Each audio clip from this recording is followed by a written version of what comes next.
Bienvenue. Voici la présentation réalisée par Fons Leroy et Jan van de Poele dans le cadre de la conférence Synerjob à Bruxelles. Cette présentation se divise plus ou moins en 3 parties. Dans la première, nous passons rapidement en revue les raisons pour lesquelles nous souhaitons travailler au niveau des compétences. Ensuite, nous examinons les principaux défis inhérents au fait de travailler au niveau des compétences.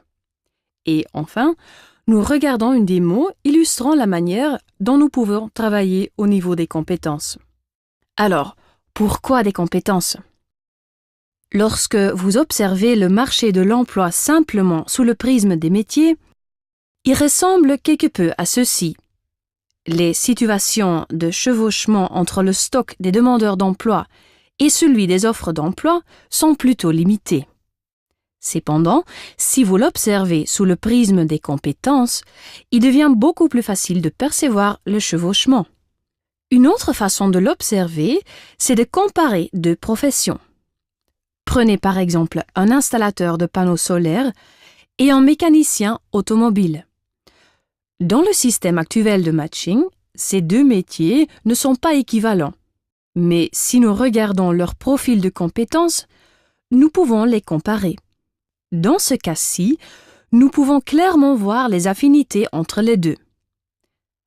En gardant à l'esprit cette image plus nette, nous pouvons réaliser un meilleur matching et développer une formation plus ciblée. Bien, en résumé, les compétences permettent un meilleur matching car nous avons plus de données. En outre, le modèle des données nous permet de découvrir des affinités entre les métiers connexes et cela nous permet de mieux cibler nos formations.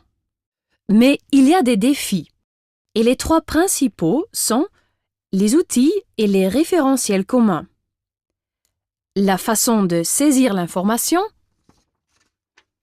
et la façon dont nous passons d'une culture métier à une culture compétence. Examinons en détail chacun d'eux. Les référentiels sont indispensables si nous devons échanger des données entre organisations et éviter de réinventer la roue. Actuellement, beaucoup d'organismes travaillent à différents référentiels de compétences. Citons ESCO, ISCO, Rome 3, compétents. En Belgique, les 4 organismes chargés de l'emploi ont pour objectif de travailler avec compétents, ce qui nous permettra d'échanger des données et d'améliorer notre mobilité interrégionale. Compétent se base sur le Rome 3, enrichi de données d'entrée en provenance du marché d'emploi local. Il doit être également validé par les différents secteurs et les partenaires sociaux. Compétent sera aussi utilisé par les organismes de certification, les services de l'emploi, donc partenaires de Synerjob, les centres de formation, mais aussi les établissements d'enseignement, ce qui permettra de faciliter un peu la transition école-emploi. Pour garantir l'interopérabilité des données à l'échelon européen, chaque niveau national peut échanger des données via l'outil ESCO. La philosophie générale sous-jacente de notre travail est d'utiliser des outils communs avec des profils de fonctions et des compétences qui sont validés par les partenaires sociaux. L'utilisation des compétences signifie saisir davantage de données, mais nous pouvons le faire aussi finement que possible. Saisir autant de données que possible derrière les séquences, invisibles à l'œil de l'utilisateur. Ne pas obliger l'utilisateur à travailler au niveau des compétences, mais le faire impérieusement et l'orienter pour qu'il le fasse. Lorsque nous devons demander des données, nous essayons d'en demander aussi peu que possible. Nous veillons à disposer de données les plus pertinentes. Ainsi, nous n'accablons pas les utilisateurs. Et bien sûr, veillez à ce que l'interface de l'utilisateur soit très simple à comprendre et à utiliser. Une fois que la saisie est facilitée et rendue transparente, l'utilisateur en tire directement profit. Le problème culturel s'estompe. Examinons la manière dont tout ceci fonctionne d'un point de vue de nos utilisateurs. Rencontrons Yann. Yann est un jeune mécanicien qui, malheureusement pour lui, vient d'être victime d'une restructuration. Il s'inscrit alors au VDAB en tant que demandeur d'emploi. Un des éléments importants de le processus d'inscription est le métier qu'il souhaite exercer. Dans ce cas-ci, Yann souhaite travailler comme mécanicien. Il dispose également d'une expérience dans ce métier. Dès que nous connaissons son niveau d'expérience, nous pouvons automatiquement dégager une série d'aptitudes professionnelles dont il fait preuve probablement. Nous lui demandons maintenant de confirmer celles qui sont les plus susceptibles de se différencier de la norme. Et dans ce cas-ci, nous constatons également que son ancien employeur GM a validé certaines de ses aptitudes professionnelles. Dès qu'il a achevé ses autres formalités d'inscription, il arrive à sa page d'accueil. Et là, il reçoit 2 messages. L'un avec une série d'emplois qui ont été mis en relation avec son profil en tenant compte de ses indications en matière de compétences. Dans le second message, en utilisant de nouveau les compétences, il devient tout à fait facile de voir les affinités entre les différents métiers et de suggérer de nouveaux parcours professionnels à nos demandeurs d'emploi.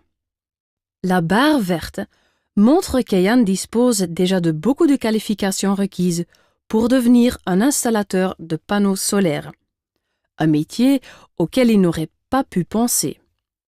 Il est suffisamment curieux de vérifier la formation. Sa curiosité attisée par l'opportunité inattendue, il vérifie la formation dont il aurait besoin pour acquérir les compétences qui lui font défaut. Et il s'inscrit éventuellement à la formation. Par ailleurs, nous avons Marc. Marc a une petite entreprise qui installe des panneaux solaires. Marc recherche du personnel supplémentaire. Aussi, a-t-il recours aux moyens mis en ligne par le VDAB pour créer une nouvelle offre d'emploi. Il recherche un installateur de panneaux solaires. Ajoute une description de la fonction et complète certains détails techniques. Il mentionne son souhait de voir les demandeurs d'emploi déposer leur candidature en ligne. Dès qu'il a terminé, nous pouvons lui montrer une sélection d'aptitudes professionnelles qui ont le plus de chances de s'écarter de la norme. Si Marc le souhaite, il peut changer l'importance de certaines compétences, mais il n'a pas à le faire. À noter ici en orange un contingent direct du nombre de CV mis en relation avec l'offre d'emploi. Et maintenant, lorsqu'il indique que la qualification pour l'installation de panneaux solaires est requise, le nombre de CV est mis à jour en direct. L'employeur peut aussi ajouter des compétences directement à son offre d'emploi et le comptage en direct est mis à jour. Ceci permet à l'employeur d'adapter son offre d'emploi à la réalité du marché de travail. Mettons en relation cet emploi avec les CV.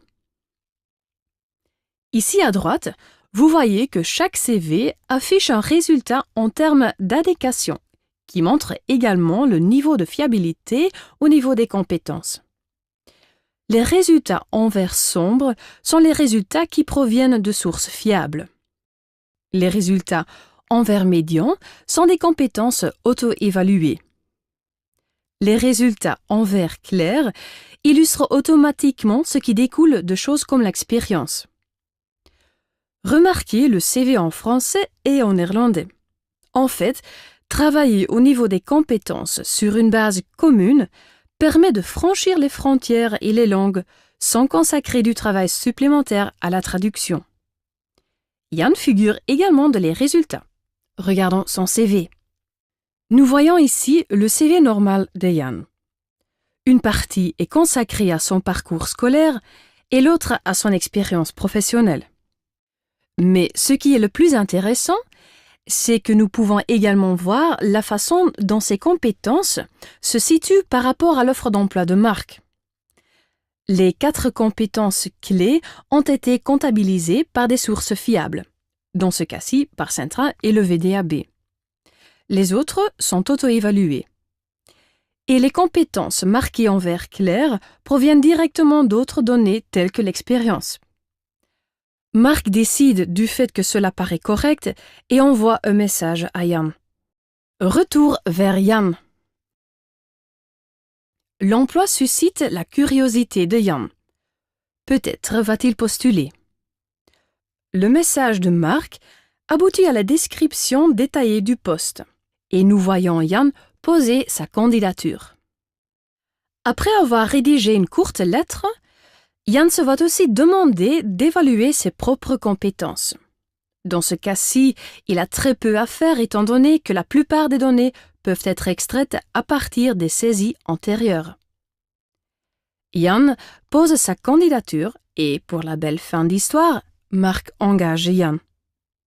Bien, ce que nous avons vu maintenant. Exemple de saisie.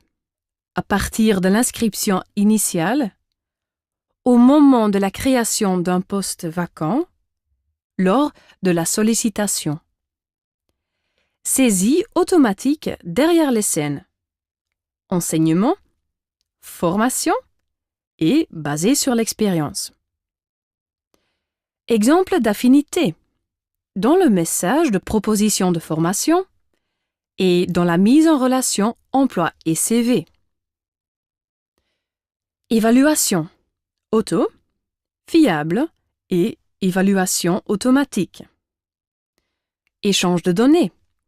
Avec des entreprises, avec le transfrontalier, avec des organismes de formation, avec le département de l'enseignement et davantage. Ceci clôture la présentation. Merci de votre écoute.